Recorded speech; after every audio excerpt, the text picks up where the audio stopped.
নমস্কার বন্ধুরা, আমি বর্ণিতা আর আপনারা দেখছেন বর্ণিতার রান্নাঘর। তো আজ আমি রান্না করেছি নিরামিষ সবজি। তো শীতকালে যা যা অ্যাভেলেবল ছিল সবজিগুলো তা দিয়ে আমি রান্না করেছি। তো দেখেন তার মধ্যে আমি নিয়েছি শিম, ওলকপি, ফুলকপি, গাজর আর একটা আলু। সেগুলোকে আমি প্রথমে ধুয়ে কেটে নিয়েছিলাম, কেটে আবারও ভালোটিকে ধুয়ে নিয়েছি। আর এদিকে সয়াবিন নিয়েছি, এটাকে আমি কিছু সময় গরম জলে ভিজিয়ে রেখেছিলাম যাতে সয়াবিনগুলো ভালোটিকে নরম হয়ে যায়, ফুলে যায়। তো এখন আমি সয়াবিনগুলোকে জল থেকে এভাবে চেপে সয়াবিন থেকে জলটা বের করে বাটিতে তুলে নিলাম। আর এদিকে চুলাটা জ্বালিয়ে একটা কড়াই বসিয়ে দিলাম। তো কড়াইটা গরম হওয়ার পরে তাতে আমি সর্ষের তেল দিলাম। তো তেলটা গরম হওয়ার পরে আমি তার মধ্যে সয়াবিনটি ছেড়ে দেব। তো সয়াবিনটাকে কিছু সময় নাড়াচাড়া করব। তো এর মধ্যে এখন আমি নুন দিলাম আর হলুদ গুঁড়া দিলাম। আর সয়াবিনটিকে আমি ভালোটিকে ভাজা করে নেব। তো আঁচটা আমি মিডিয়ামে রাখবো আর এভাবেই ঢাকনা না লাগিয়ে এভাবেই ভাজা করে নেব। তো সয়াবিনটি দেখেন আমার ভাজা হয়ে এসেছে। তো এটাকে আমি একটা পাত্রের মধ্যে বের করে নিলাম। আর সেই কড়াইয়ে আমি আরও কিছু পরিমাণ তেল দিলাম, সর্ষের তেল। আর তার মধ্যে আমি দুটো শুকনো লঙ্কা, তেজপাতা দিলাম। আর এটি সামান্য কিছু সময় ভাজা হোক। তো তার মধ্যে আমি এখন 5 ফোড়ন দিলাম। আর এখন আমি এর মধ্যে আদা কুচি ঢেলে দিলাম। তো আদা কুচিটি দিয়ে এভাবে আমি খুন্তি দিয়ে নাড়াচাড়া করে তাতে আমি কেটে রাখা সবজিগুলো এখন ঢেলে দেব। তো আস্তে আস্তে করে আমি সবজিগুলো এক এক করে সবগুলি ঢেলে দিলাম। তো শীতকালে একটা ভালো দিক, শীতকালে অনেক রকম সবজি অ্যাভেলেবল থাকে। তো এটা অন্য সিজনে কম দেখা যায় শীতকালের তুলনায়। তো এটাই ভালো দিক, আর দামও কম থাকে সবজিগুলোর। তো তার মধ্যে এখন আমি নুন দিলাম স্বাদ মতো।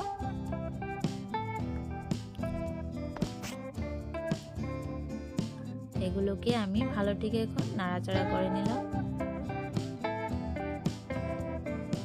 নুনটা প্রথমে দিলাম যাতে সবজিগুলো কিছু নরম হয়।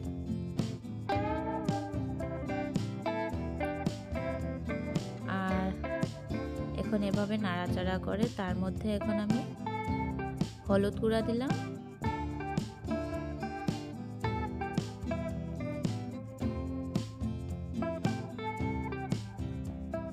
জিরা গুঁড়া দিলাম,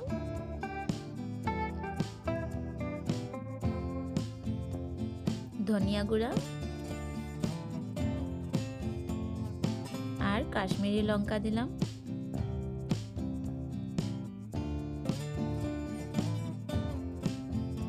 তো সমস্ত মশলাগুলোকে আমি ভালোটিকে সবজির সাথে মিশিয়ে নেব, এভাবে খুন্তি দিয়ে নাড়াচাড়া করে।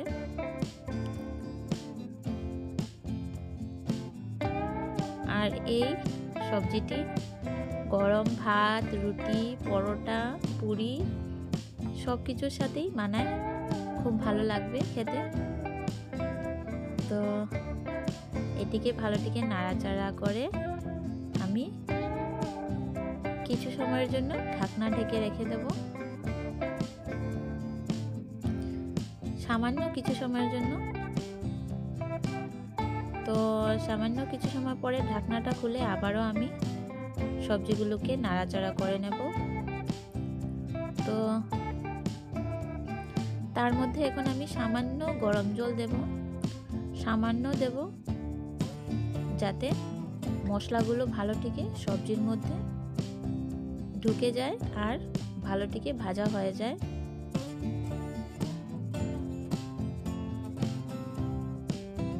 তো এভাবে নাড়াচাড়া করে আবারও আমি ঢাকনা ঢেকে মিডিয়াম আঁচে রেখে দেব 5 মিনিটের মতো।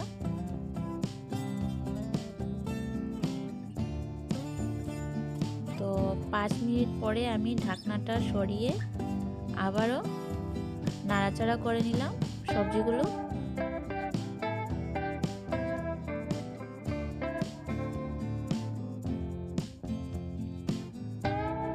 তো সবজিগুলো ভালোটিকে নাড়াচাড়া করে এখন আমি তার মধ্যে জল দেব। তো জলটি আমি 2.5 কাপের মতো দিয়েছি, যাতে আমার সবজিগুলো ভালোটিকে সেদ্ধ হয়ে যায় সেই পরিমাণ জল দিয়েছি।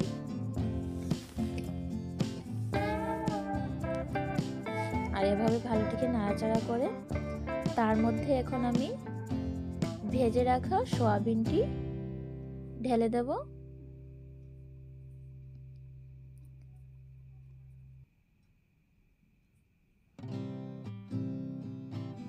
আর উপর থেকে কয়েকটা কাঁচা লঙ্কা চিড়ে ঢেলে দিয়েছি। আর সবগুলোকে একসাথে আমি ভালোটিকে মিশিয়ে এটিকে ঢাকনা ঢেকে 10 থেকে 15 মিনিটের মতো মিডিয়াম আঁচে রেখে দেব, সবজিগুলো ভালোটিকে সেদ্ধ হওয়া পর্যন্ত। তো 10 থেকে 15 মিনিট হয়ে এসেছে। তো একবার ঢাকনাটা সরিয়ে দেখি সবজিগুলো সেদ্ধ হয়েছে কিনা। তো চেক করে নিলাম সবজিটা সেদ্ধ হয়ে গিয়েছে।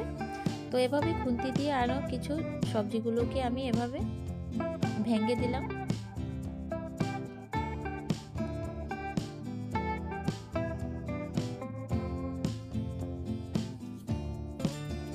তার মধ্যে উপর থেকে আমি ধনেপাতা কুচি ঢেলে দিলাম।